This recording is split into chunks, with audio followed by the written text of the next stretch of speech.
One about Harry, if I may, obviously showed again what a quality player he is with England.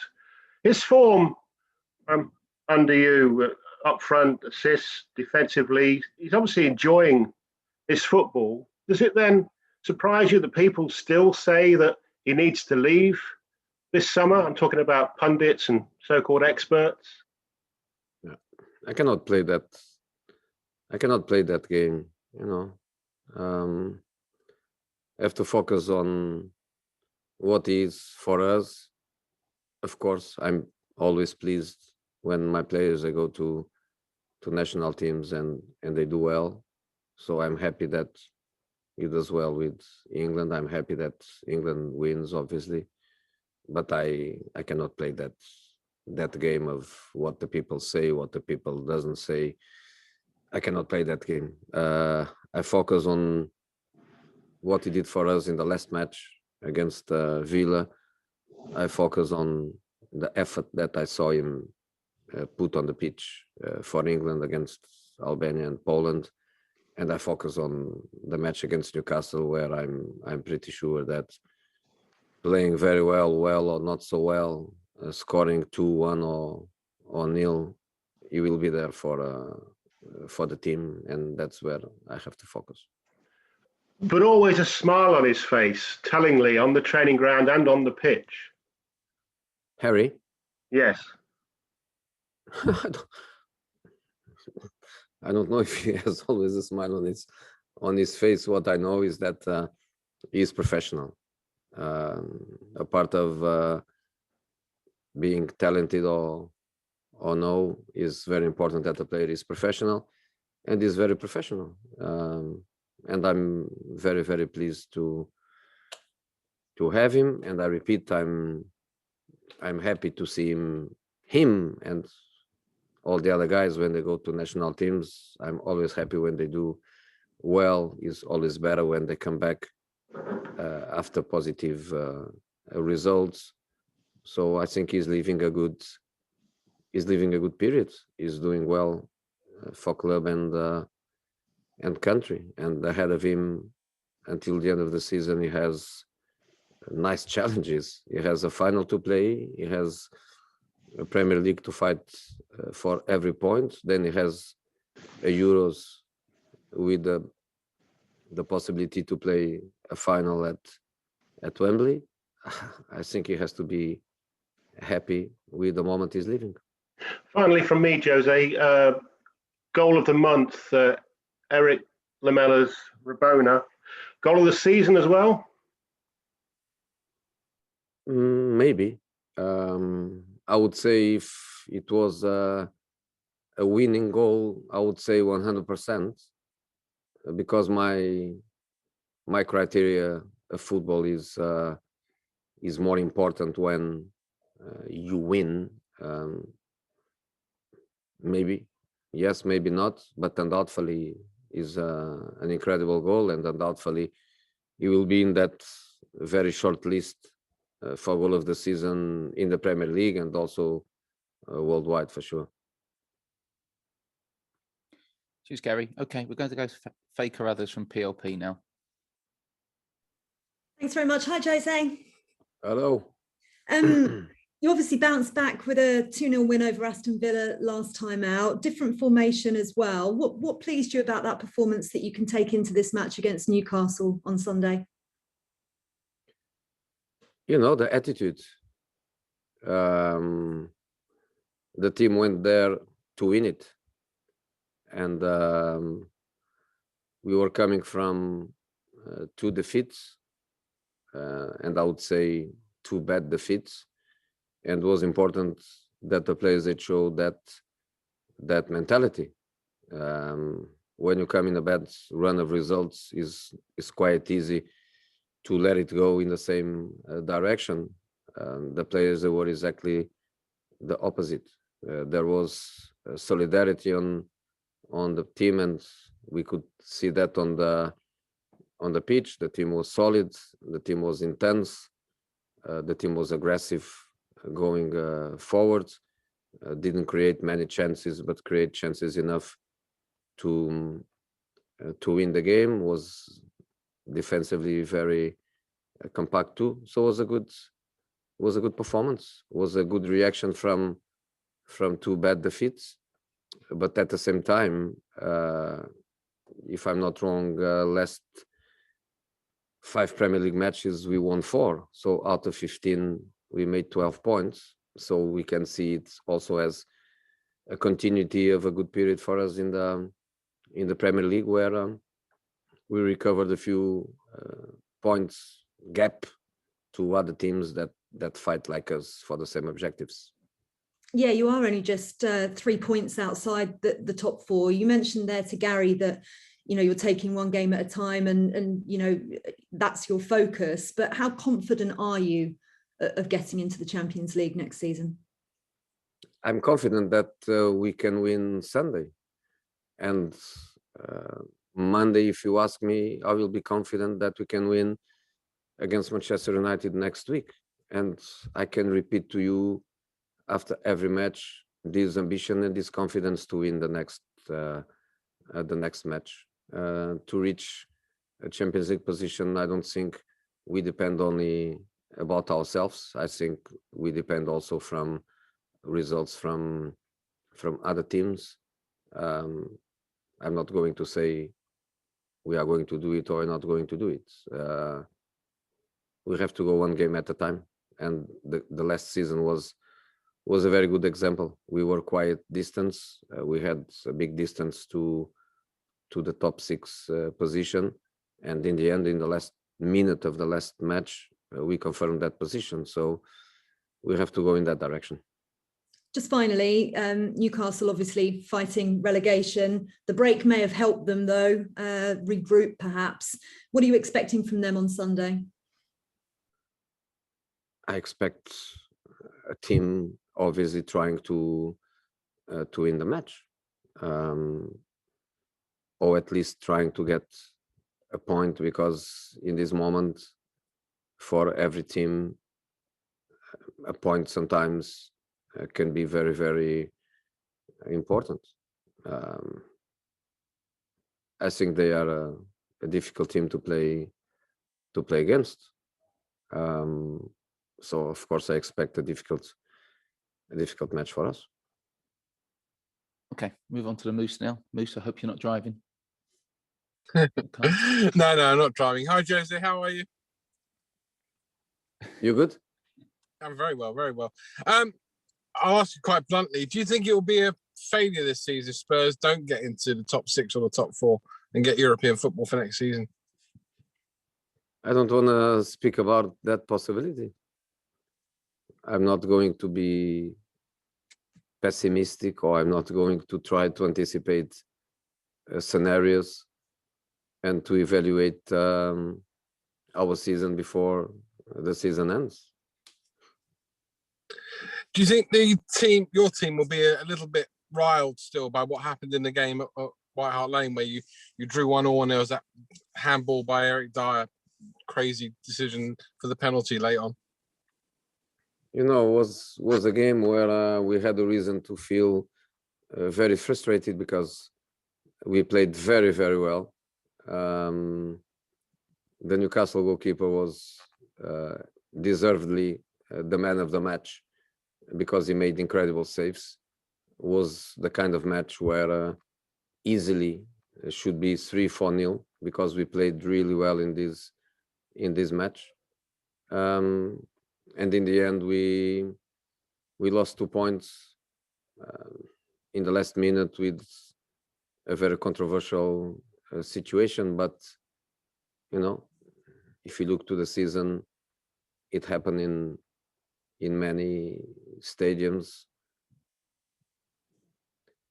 situations that we could consider too controversial. That's the way it is now. And the last one from me. I know you don't want to keep talking about Harry Kane, but he had the opportunity. He was asked a question while on England duty about his future, and he gave an answer which was quite ambiguous. Would you like to see him be a little bit more definite in where he sees his future? No. I want Harry to to be with us what he has been. I want Harry to repeat against Newcastle the same performance that he had against Aston Villa. When I say the same performance, I say the same commitment, the same desire, the same team spirit, the same leadership. That's what I want, and I know that I'm going to have that. Okay, we'll go on to Jonathan Ville. Jonathan. Hi, Jose. Hello. We've seen this week that the rearranged game against Southampton has been put in the week before the Carabao Cup final. I was wondering if you're disappointed that you won't now have a full week preparation for such a big game. I'm happy that is Wednesday because I thought that could be Thursday or Friday. I'm not saying Saturday, but could be Thursday or Friday. You know, in the beginning of the competition, when we played against Chelsea, we played Sunday and Tuesday. So it's nothing that surprises me. In fact, when we were knocked out of the Europa League and we had all these weeks, all these midweeks open, I immediately thought, I have a feeling that the game against Southampton is not going to be played in one of these weeks. So it's nothing that surprises me. I don't want to speak about it more. I don't want to use it as any kind of excuse or to try to give less responsibilities to us and more responsibilities to our opponent. That's what it is. We will be there on the 25th of April. We are going to be there. Okay, we've got time for one question each from the last three. It's Ali Gold, Alex Howe, and Dan Kilpatrick. We'll start with Ali. Hey there, Jose. Hello. Just wanted to ask you about the evolution of Japhet Tanganga as a right back. Obviously, it was a role he didn't play much at all before you came. I mean, how far along that process is he now, and close to what you want him to be? You know, Japhet for us is being like the emergency guy. When we need, he's there. And when we need, sometimes is as the right back, sometimes is as a left back. Other times was centre back on a defense of three. And you can look also to the recent couple of matches with the national team. And in one match against Portugal, he played right back, and then 2 days later against Croatia, he was playing centre back. I don't think it's a bad thing, especially for a young player, because a young player, what the young player needs is to play, needs minutes. And as a player that I had many years ago, from right back until left winger, I'm ready for you. And if you have an emergency as a goalkeeper, give me the gloves, and I'm going to be there.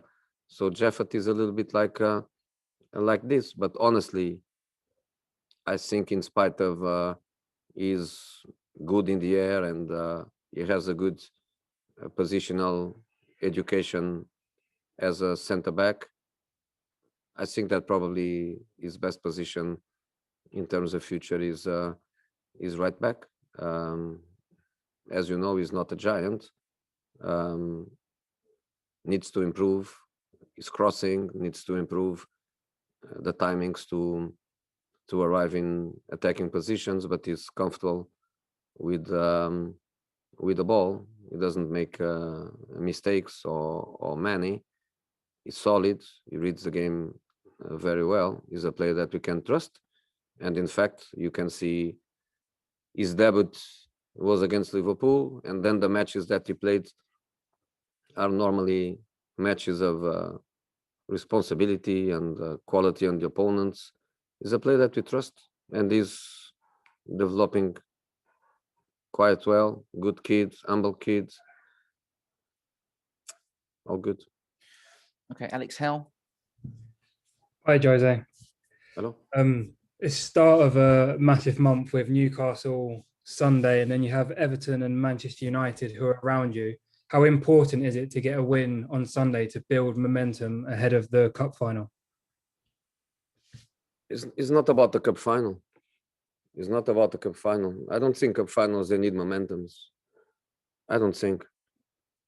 Cup finals is 50-50, you know? And if he's the best team in the world against the worst team in the world, the cup final is always a cup final.